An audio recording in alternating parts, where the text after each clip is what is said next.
আসসালামু আলাইকুম প্রিয় দর্শক, আশা করি সবাই ভালো আছেন। আজকে আসলাম আম বাগানে কিছু পরিদর্শন করার জন্য। আপনারা আমার সঙ্গে থাকবেন, সব কিছু বিস্তারিত আলোচনা হবে। গ্রামের এই সবুজ আমবাগান যেন এক প্রকৃতির এক শান্তির ছায়া। চারদিকে শুধু আম গাছ আর পাখির ডাক, মনে হয় যেন প্রকৃতির মাঝে হারিয়ে গেছি। কাঁচা আমের ঘ্রাণ আর ঠান্ডা বাতাস পুরো পরিবেশটাকে আরো সুন্দর করে তুলেছে। কৃষকের দিনের পর দিন পরিশ্রমে আজ এই বাগান ভরে উঠেছে সবুজে আর ফলের হাসিতে। এই প্যাকেটগুলো করতে হবে বাজারজাত সুন্দর করে করার জন্য, এবং এই আমগুলো মাটিতে লেগে আছে, বৃষ্টির কারণে কাদামাটি যেন না লাগে সেই জন্য রশি বেঁধে উপরে ঝোলানো হচ্ছে, তাতে করে যেন আমগুলো সুস্থ ও সবল থাকে।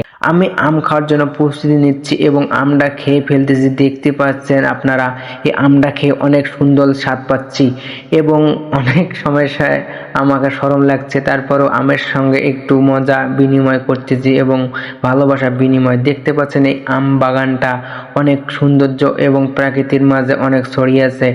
আম হাতে ধরলে মনে হচ্ছে আমি এক অদৃশ্য হয়ে যাচ্ছি। খুব ভালো লাগতেছে, এই আমগুলো ঝুলে আছে, কত সুন্দর না লাগতেছে। এই প্যাকেটগুলো আমাদেরকে করতে হবে। দেখতে পাচ্ছেন উপরটা হচ্ছে কাগজ, ভিতরটা কার্বন, এগুলো হচ্ছে ওয়াটারপ্রুফ। ভিতরটা ওয়াটারপ্রুফ, বাইরটা ওয়াটারপ্রুফ না, ভিতরে কার্বনটা হচ্ছে ওয়াটারপ্রুফ। এই আমগুলো ভালোভাবে বাজার করার জন্য আমাদের এই প্যাকেটগুলো আজকে বাগানটাতে পুরো করতে হবে। আপনারা দেখতে পাচ্ছেন আমাদেরকে শিখিয়ে দেওয়া হচ্ছে এবং একটা ছেলে পিছনে পকেটে রাখছে খাম, আবার মুখে নিচ্ছে, আবার হাত দিয়ে খাম বাচ্ছে।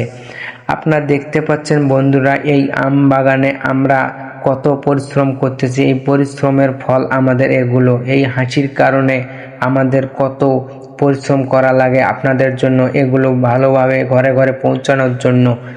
এই আমগুলো আমাদের সুন্দর ও মনোরম পরিবেশে বাজারজাত করার জন্য আমাদের এই কষ্ট এবং মাথার ঘাম পায়ে ফেলা হচ্ছে।